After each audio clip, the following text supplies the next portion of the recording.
खुलुमबाय नोंथांमोनखौ बयखौ बरायबाय दिनै 27 मे 2023 बाराय जाबाय सुनिबार फैदो दिननि खौरांफोरखौ बेखेवनोसै। गिथाव बाथाव बम ब्लास्ट जादों आरो बे बम ब्लास्ट जानाय जाथायाव सानै सुबुङा अबथिरायै जिउ गोमानांगौ जादों।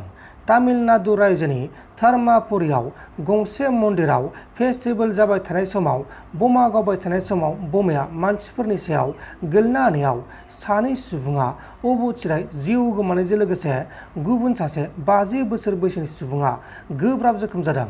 बे समाव जोखोम जानाय 50 बोसोर बैसोनि सुबुंखौ फाहामसालियाव फाहामथायगासिनो दङ।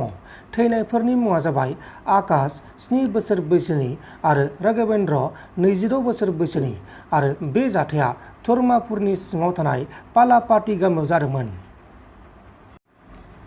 मोनसे मुगैथाव जाथाय आसामनि काछार डिस्ट्रिक्टनि सिङाव थानाय सिलचराव साथाम दुथांफोरा सासे 14 बोसोर बैसोनि हिनजावसा गथ'खौ किडनेप खालामना लांनानै लांखारनानै जिनाहारि खालामनायनि जाहोनाव साथाम दुथांफोरा पुलिसजों एरेस्ट खालामजादों आरो दुथांफोरा बे जाथायखौ राजा लामानि साखाथियावनो खालामनानै गथ'खौ सनाय सेराव दोनना गालांदोंमोन।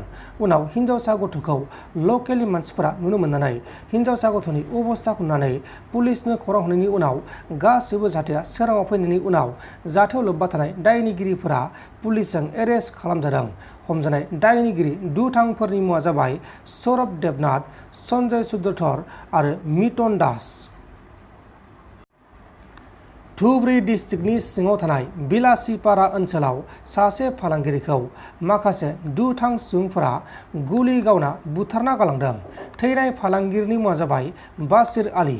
नाथाय बाशिर आलीखौ बिसोर दुथांफोरा मानि थाखाय गावथारखो, सोरनि जाहोनाव गावथारखो बेखौ दासिमाव रोखा खालामथ'नाय जायाखै आरो जाथाया बिलासीपारा ओनसोलनि फायराबगन्जआव जादोंमोन।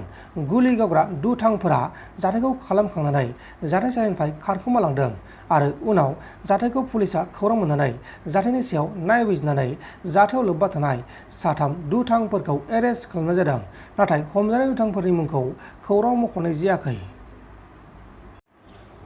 केरेलायाव सासे हौवासा गथ'आ गावनि असे बिमाया गुबुन सासे हौवाजों सिरि सिरियै गोसो थुखोमालायनायखौ मिथिनानै बिमानाव सोंथि खालामनायाव बिमाजों गोसोलायग्रा सुबुङा गथ'खौ लहाजों गाग्लोबनानै गोब्राब जखम खालामदों।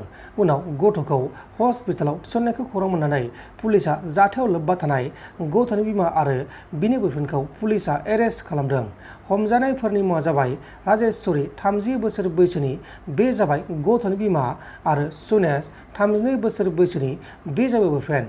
लोगोसे बे जाथायावनो लोब्बा थाफानाय गथ'नि बिबैयाबो पुलिसजों एरेस्ट खालामजादों एबा गथ'नि बिबैया गावनि फिसाजोखौ गोसो थोलायनायाव हेफाजाब खालामदोंमोन। बेनि मुङा जाबाय एबा बिबैनि मुङा जाबाय पाल्लारमाती 49 बोसोर बैसोनि। गुवाहाटी नोगोरमायाव थानाय एक्स एनडिबि आफाद आरो कास्टम बसुमतारी बिथांमोना कुमारिकाटा ओनसोलाव थांनानै नेपाली मानसिया बर' बिजों फरायनानै सेथि थाखोआव उथ्रिसार जानो हानाय फरायसुलिनि न'खराव थांनानै मोजां गाज्रि सावरायहैदों। सेथि थाखोआव पास जानो हानाय फरायसुलिनि मुङा जाबाय रसना मागर।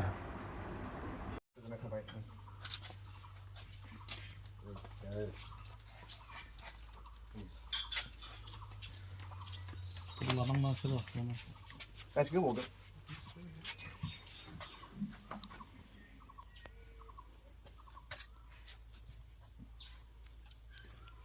खनसे द' फट' लानि र' जों थादो